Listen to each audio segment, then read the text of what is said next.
Subscribe করুন এডি চ্যানেলটিকে, তারপর বেল আইকনটিকে প্রেস করুন সবার আগে লেটেস্ট ভিডিওর আপডেটগুলো পাওয়ার জন্য। নমস্কার বন্ধুরা, আপনারা দেখছেন এডি চ্যানেল। বন্ধুরা, ইতিমধ্যেই একটি গুরুত্বপূর্ণ আপডেট উঠে এসেছে ফুড এসআই খাদ্য দপ্তরের পরীক্ষা নিয়ে। তো আপনারা জানেন যে আজ 27 তারিখ হয়ে গেছে খাদ্য দপ্তরের পরীক্ষা। তো বন্ধুরা, সেই খাদ্য দপ্তরের পরীক্ষায় কিন্তু সৃষ্টি হলো একটি বিরাট বিশৃঙ্খলা। যদি আপনারা খাদ্য দপ্তরের পরীক্ষা দিয়ে থাকেন এবং ফুড এসআই পরীক্ষাটি দিয়ে থাকেন আজকে, তো অবশ্যই ভিডিওটি দেখবেন, কেননা এই ভিডিওটির মাধ্যমে আপনারা জানতে পারবেন যে এই খাদ্য দপ্তরের পরীক্ষায় কী ঘটনা ঘটেছে। তো বন্ধুরা, আসুন দেখে নিই ভিডিওটির মাধ্যমে। তো ভিডিওটি শুরু করার আগে প্রত্যেকবারের মতনই আমি আপনাদের কাছে ছোট্ট একটি রিকোয়েস্ট করবো, যারা এখনও আমাদের এই চ্যানেলটিকে সাবস্ক্রাইব করেননি তারা অতি অবশ্যই আমাদের এই চ্যানেলটিকে সাবস্ক্রাইব করে নিন এবং সাবস্ক্রাইব করার পর পাশে থাকা ছোটো মোটো বেল আইকনটিকে অবশ্যই প্রেস করুন, কেননা যখন আমরা এই ধরনের লেটেস্ট ভিডিও আপডেটগুলো আপনাদের কাছে নিয়ে আসবো আপনারা নোটিফিকেশনের মাধ্যমে খুব সহজেই তাড়াতাড়ি পেয়ে যাবেন। তো আসুন বন্ধুরা, দেরি না করে ভিডিওটি শুরু করি। বন্ধুরা, আপনারা দেখতে পাচ্ছেন পিএসসি পরীক্ষার চরম বিশৃঙ্খলা, ক্ষোভ ফাটলেন পরীক্ষার্থীরা। কেন বন্ধুরা এরকম কেন হলো দেখে নিন। এখানে পিএসসির মধ্যে কি এরকম হয়েছে, পরীক্ষার্থীরা এসে পড়েছিল সময় মতোই, কিন্তু পরীক্ষার্থীদের তুলনায় কম পড়লো প্রশ্নপত্র। কেন হলো এরকম পরিস্থিতি বন্ধুরা? তো আপনারা অনেকেই পরীক্ষা দিয়েছেন, আমরা তো ঠিকই পরীক্ষা দিয়েছি এবং আপনারাও অনেকেই ঠিকই পরীক্ষা দিয়েছেন, কিন্তু অনেক ক্যান্ডিডেট রয়েছে, অনেক পরীক্ষার্থীরা এসেছে কিন্তু ওএমআর সিট পেয়েছে, কিন্তু কেন প্রশ্নপত্র পেল না?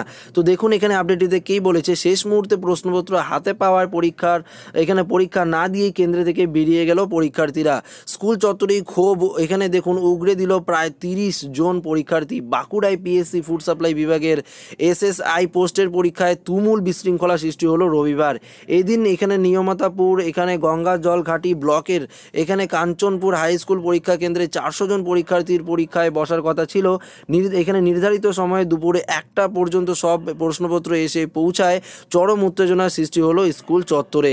তো বন্ধুরা দেখুন, অভিযোগ 400 জন পরীক্ষার্থী থাকলেও প্রায় 100টি প্রশ্নপত্র এসে পৌঁছায়। পরে প্রশ্নপত্র এসে পৌঁছালো হোয়াটসঅ্যাপ সহ বিভিন্ন সোশ্যাল মিডিয়ায় মারফত। এখানে অন্যান্য পরীক্ষা কেন্দ্রগুলি থেকে প্রশ্ন ফাঁসের অভিযোগ তুলে স্কুল চত্বরেই বিক্ষোভ এখানে দেখতে থাকেন পরীক্ষার্থীরা। স্কুল চত্বরে তীব্র উত্তেজনা সৃষ্টি হয়। পরিস্থিতি সামাল দিতে এখানে এডিসিপি পশ্চিম এখানে অনামিত্র দাসের নেতৃত্বে বিশাল পুলিশ বাহিনী এসে পৌঁছায় ঘটনাস্থলে। ছুটে আসেন এখানে এডিএম স্কুলের প্রশান্ত কুমার মণ্ডলও। পরীক্ষার্থীরা পরীক্ষা না দিয়েই কেন্দ্র থেকে বেরিয়ে যায়। তাদের অভিযোগ পরীক্ষা শেষ এখানে হওয়ার মুহূর্তে তাদের হাতে প্রশ্নপত্র দেওয়া হয়, কিন্তু ততক্ষণ প্রশ্নপত্র ভাইরাল হয়ে গিয়েছে, কাজে এই পরীক্ষার কোনো মূল্য নেই। পুনরায় এই পরীক্ষা নেওয়ার দাবি তোলেন পরীক্ষার্থীরা। এখানে আন্দোলনকারীদের পুলিশ হুমকি দেয় বলে অভিযোগ। যদিও পুলিশের পক্ষ থেকে হুমকি দেওয়ার অভিযোগ অস্বীকার করা হয়েছে। প্রশ্ন দেরিতে আসার কথা স্বীকার করে পুলিশের দাবি দুপুর 2টো থেকে এই কেন্দ্রে পরীক্ষা শুরু হয়েছে। এই ঘটনা পুলিশের ভূমিকা নিয়ে প্রশ্নচিহ্ন দেখা দিয়েছে, যদিও শিক্ষকরা এখানে বিষয়টি নিয়ে মুখ খুলতে চাননি। তো বন্ধুরা দেখুন এখানে কীরকম কেন হলো। পিএসসির ওপর সবাই ভরসা করে রয়েছে যে পিএসসি একটি ভালো রিক্রুটমেন্ট নেয়, তার জন্য ওয়েস্ট বেঙ্গল এসএসসির বদল পিএসসি এখন হয়েছে। সমস্ত এক্সাম ওয়েস্ট বেঙ্গলের এক্সাম পিএসসির আন্ডারে প্রায় নেওয়া হয়।